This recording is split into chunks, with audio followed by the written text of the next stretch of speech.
आप देख रहे हैं दिल्ली अप टू डेट। 21 फरवरी 2021 को टीवी कार्यक्रम में ऐसा कुछ हुआ जिसने देश भर में रातों रात एक शख्सियत के प्रति सोशल मीडिया पर न केवल धूम मचा दी अपितु करोड़ों लोगों की आंखें भी नम कर दी।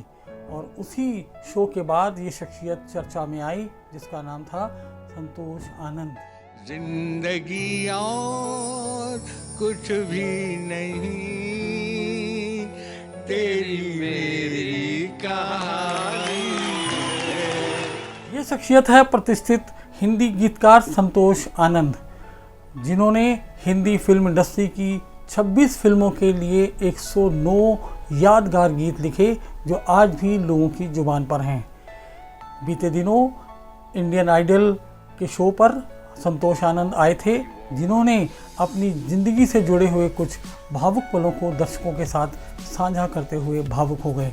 गायिका नेहा कक्कड़ ने भेंट स्वरूप उन्हें 5 लाख रुपए देने की बात कही तो संतोष आनंद ने कहा, धन्यवाद बेटी, मैं बहुत ही स्वाभिमानी हूँ और मैं किसी से पैसे नहीं लेता, भले ही मुझे पैसे की कितनी भी तंगी क्यों ना हो। फिर नेहा कक्कड़ ने कहा कि अपनी पोती समझकर ही ये ले लीजिए, तो संतोष आनंद ने भावुक होते हुए हामी भर दी। बड़ा स्वाभिमानी आदमी हूँ, मैंने आज तक किसी से नहीं मांगा कुछ भी। आज भी मेहनत करता हूँ, दूर दूर जाता हूँ। चलिए आज के एपिसोड में हम आपको बताते हैं संतोष आनंद के जीवन से जुड़ी हुई कुछ खास घटनाएं और कुछ खास तथ्य। संतोष आनंद का पूरा नाम है संतोष आनंद मिश्र, जिनका फिल्मी दुनिया में सफ़र शुरू हुआ वर्ष 1970 में, जब मनोज कुमार ने इनकी कलम की रवानगी को पहचानते हुए अपनी फिल्म पूरब पश्चिम के लिए गीत लिखने का काम संतोष आनंद को दिया। वहीं राजकुमार ने भी कई फिल्मों के लिए संतोष आनंद से गीत लिखवाए। लेकिन संतोष आनंद की ज़िंदगी में ना तो संतोष है और ना ही आनंद।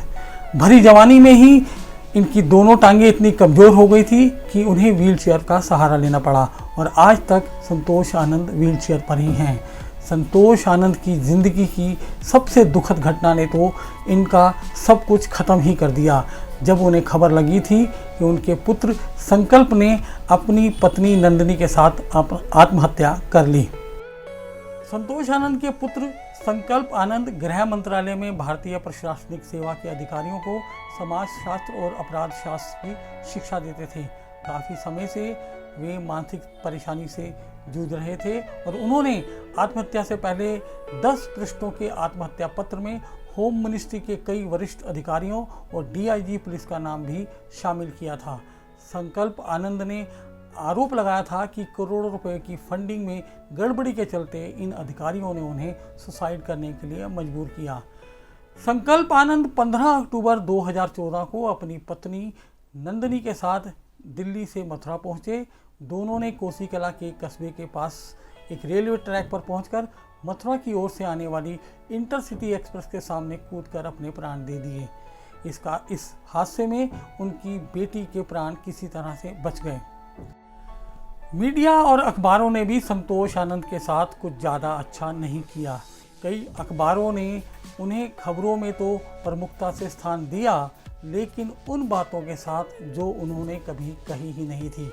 एक कार्यक्रम में जब संतोष आनंद ने कहा था कि एंड्रॉयड फ़ोन वो नहीं चला पाते उनके हाथों में होने वाले कंपन की वजह से, तो उनके इस बयान को भी अखबारों ने गलत तरीके से छापा।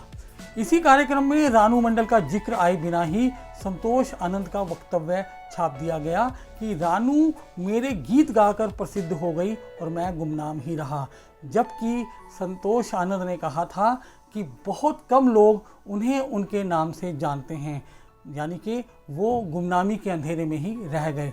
संतोष आनंद बिना किसी लाग लपेट वाले मस्त व साफ गोई व्यक्तित्व वाले इंसान हैं और उन्हें दुनिया की चालबाजी से कोई मतलब नहीं। तो ये था आज का हमारा एपिसोड संतोष आनंद के जीवन के बारे में। उम्मीद है कि आपको पसंद आया होगा। जो बीत गया है वो अब दौर ना आएगा, इस दिल में सिवा तेरे कोई और ना आएगा। घर फूंक दिया हमने, अब राख उठानी है, जिंदगी और कुछ भी नहीं, तेरी मेरी